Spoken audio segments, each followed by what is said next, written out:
Yeah, excuse. Bon,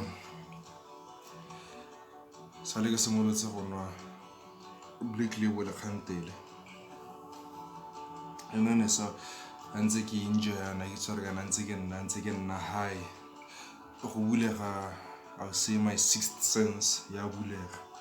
So I just thought of something I read from ESV, Genesis chapter 1. Genesis chapter 1, when God starts, Moses or Moses, in the beginning, the earth was void, shapeless, without form. But in darkness was on top of the earth and hovering on top of the waters. Then God spoke, and He created the heaven. He created the heavens and the earth. Then He separated the waters, and then He saw that everything that He did was good. And then from there, He loved what He saw, and then He continues with this creation. I did the all up until that Diramoto. But at the end, there's the Kikopele, where He says, then God regretted why He ever having made man. That was the first time Ruta Gola regretta openly. And then as I was drinking my Black Label, this is the thought that kept on coming to me. What does that mean to us? Why would God clearly and openly let us know? Like, because to me it feels like God is saying, I just started them from my beginning, from the Genesis, when I had nothing. I'm feeling like that is the impression the God was trying to give to us. Though He might have taken it and narrow down to a level where a guy like you and like me can understand. And then there's that part where there was darkness. I guess that darkness, God wants to say it symbolizes confusion and that things were not right, or what He had in His mind, though we been existed there, never see clear. Because there's a part again where He said after He made these things, He looked and then He saw and then He fell in love with this. Now here's the thing. Say Lord, since I was enjoying my Black Label. Here's the thing. Like I was saying, or why would God clearly and freely and openly adire that thing open clear? So this is what I want you to understand.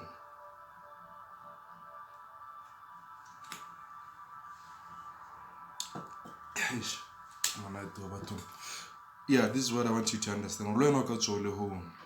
In your life, it's not clear. You're just so confused. There's darkness hovering on top of the waters. You don't even know what word to first utter.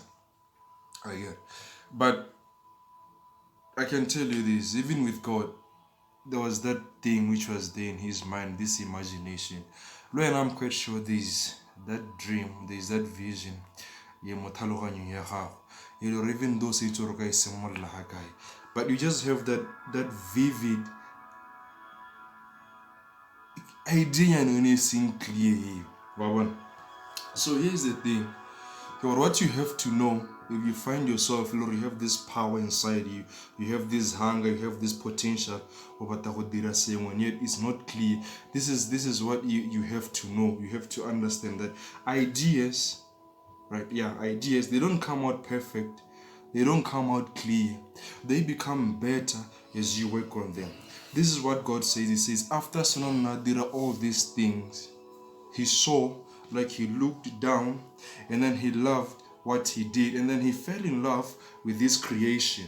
And then after he fell in love with this creation, it is this creation that is giving him more power, that is giving him more courage, more strength, and say, you know what, you can do more.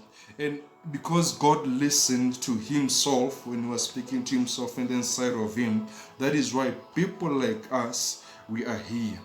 Now, your words or in Genesis, God openly and clearly states, for he regretted ever having made man. Like he regretted after that was after Adam and Eve were apple and God felt betrayed, like they chose the devil over him. But he was saying, this is my creation, why would they do that? What does that mean to me? But there are times, there'll be days where you come out with this brilliant plan, with this perfect plan, and it's going to backfire on you. It's all wrong.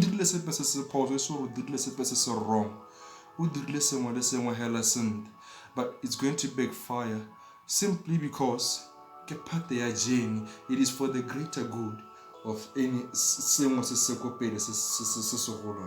But did God give up because men sinned? You get? No, he did not give up, because here's the thing. Great men like myself, or legends or beasts like me, whether they're in the making, they're at the peak, or they don't know it yet, they have this one characteristic which is making them to be great men. And that is, they man up to their challenges and they take responsibilities and own the situation and say, again, I have to do this, and I'll have to make what's a sacrifice thing, and they'll eventually make sure that whatever thing that they saw comes to pass. The very same thing he did when he gave up his one and only begotten son to fix his creation, the home. And we're talking things and then it has been 2,000 years after God came up with that plan. Even how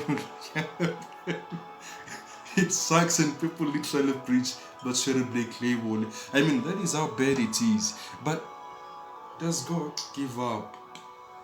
Does he give up? No, he does not give up. And this is what he says in his word concerning you. He says, have you not known that you are God's, and yet you die like mere men? I get to that, yet you die like mere men. Is he talking of physical death spiritually, or you letting your dreams die like a mere man? So that means if you're a child of God, when you have accepted Christ, there's saying what's the second heart they say, no worry. You have gone beyond the level of being a mere man. You have gone beyond the level of being a simple-minded man. You have gone beyond the level of simplicity. Like Solomon says, for how long will you love simplicity? You have gone beyond that level, and it's supposed to show in the way. So now I don't know what is it that you want to do, what is it that you want to achieve, what dreams you have, what goals you have. But my message is simple as this: ideas, they don't come out perfect and clear. They become clear as you work on them.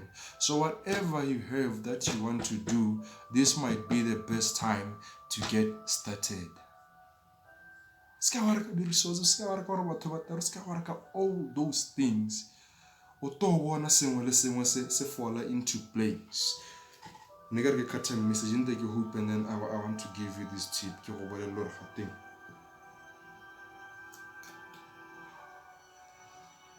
Now, here's my favorite part. But if you have a dream that is big, let's say you're broke now, 0, 0, blank, nothing, no money, nothing. And that idea, it's a 20 million idea that you have to do. Psychology says, if you say, yes, I'm going to do this, or what's up, and Peter or Nahat, and then you write the idea down, paste it on a wall, but you're halfway through. If you think that idea is going to take you 30 years, by just doing that simple exercise, psychology says, okay, it's a 15 years. By just saying, yes, I'm going to do this. But when they come up with these plans about in 20 years I want to be a billionaire, most of them, if they do follow those steps, trust the process, they become millionaires before that. And then psychology again says, everyone who have made this method about I'm going to be a millionaire, all of them, the moment they start doing this, the moment they start to confess and to affirming to themselves daily those things which we consider what they are fun, within 3 years, they have their dreams and then they become millionaires. So I just want to believe again, you encourage it, and and if you have that dream, you have that goal, go out there and get them, Tiger. Peace.